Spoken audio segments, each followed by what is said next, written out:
Welcome to the Wealthy Life podcast, the space where high performers rebuild the internal operating system behind their success. I'm your host, Deanna. Each week, we explore the nervous system, biology, identity, emotional patterns, and capacity that help you shift out of survival mode and into grounded, coherent, sustainable performance. Let's begin.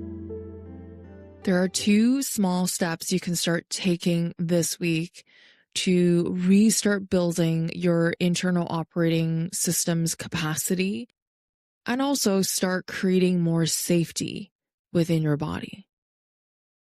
I suggest that you grab a piece of paper and a pen and write down anything that comes to mind as I go through these 2 practices, preferably not on your phone or your computer. Because when we do write things down on paper, the brain registers in a very different way. When you're writing things down, especially for the first point, try to write down things intuitively, meaning don't overthink it. Whatever comes to mind, jot it down. Even if it doesn't make sense to you in the moment, come back to it later on. First, reduce emotional, mental, and energetic load. The first step, I want you to write a list of what are you carrying emotionally, mentally, and energetically that aren't yours. For example, carrying responsibility of others, your employees, your coworkers, your friends, your family. And if you're a leader, you likely want the best for your team, want your people to perform. Are you micromanaging? Can you shift how you lead to create more space between you and your team so they have room to infuse their own experience, skills, and personality into the work? Do you have a family member who isn't living their life the way that you imagined them to live their life? And you try to fix them, suggest certain things, and it might even come off as you're trying to help them or trying to do things that benefit them. But it's been so long that it feels like you've been talking to a wall. Is it worth your energy, your emotional investment, and your mental investment to continue these relationships or these investments in the relationships, how you manage people, how you interact with people? Or maybe it exists in you always trying to fix things. If your instinctual natural reaction is to fix things or people, jump into action, can you allow a pause between the demand and response? If an email comes in, can you take a pause before responding? Even better, can you turn off your email notifications and not check your emails all hours of the day?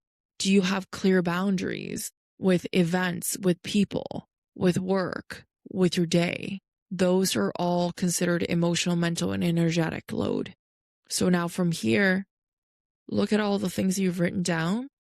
Which ones have you chosen to carry that aren't yours and that you don't need to carry?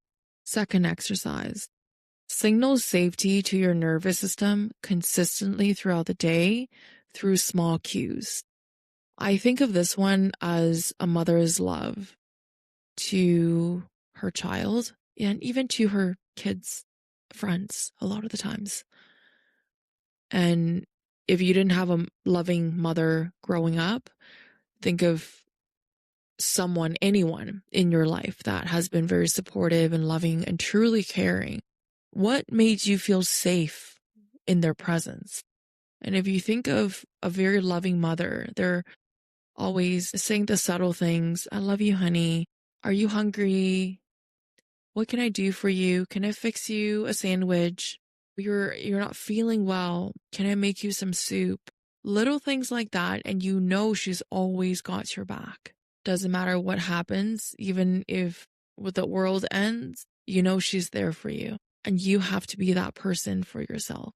A huge part of this is your self-talk. If you are very self-critical with your inner voice, start auditing that and start shifting into a more neutral even. It doesn't have to be from negative to positive. It can just be from negative to neutral.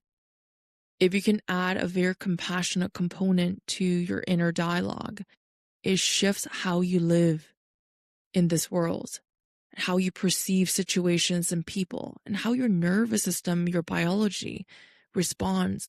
And certain things that you can start doing to signal safety to the nervous system is slowing down transitions between one thing to another.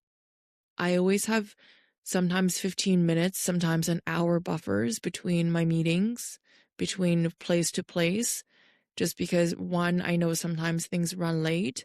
Two, I want to give myself that room to not have to rush, to breathe, and to allow my nervous system to come down, get into recovery mode before it could potentially get into sympathetic mode again.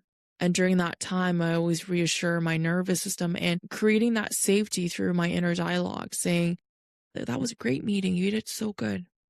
Or, man, that was a really hard meeting, but I think you did your best. And you know what? That's all we can do. And ground myself before heading into the next one.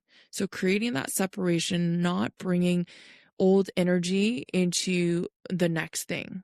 And slowing down, of course, signals safety always to your nervous system.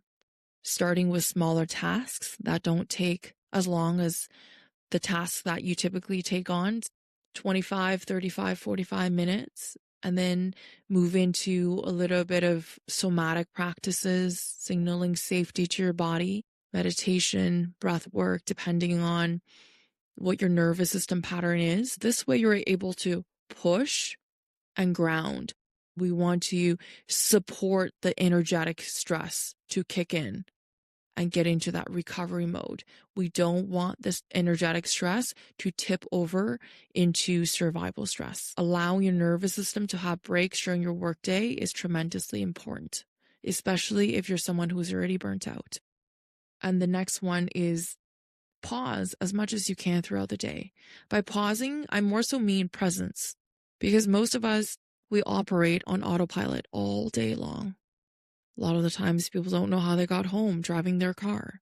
And this happens all day long. But if you just pull yourself back to the present moment, allow yourself to pause before you head into the next thing, create that gap between the previous thing and the next thing. That pause signals to your nervous system that we're okay. And this presence will help you expand not only your life, but also your time, your relationships, how you build relationships, your productivity, your flow state, everything. It might seem very, very small and minute, but I promise you, this is going to change your life. Let these signals tell your system that it's safe to come off that survival stress curve. Thank you so much for being here. If this episode resonated, please like, subscribe, and share it with someone who's been carrying too much for too long. And if you're ready to rebuild your internal operating system, join me in the Wealthy Life community or explore my private coaching at deannawrose.com. Until next time, take a breath, trust your body, and stay curious. Let's build your wealthy life.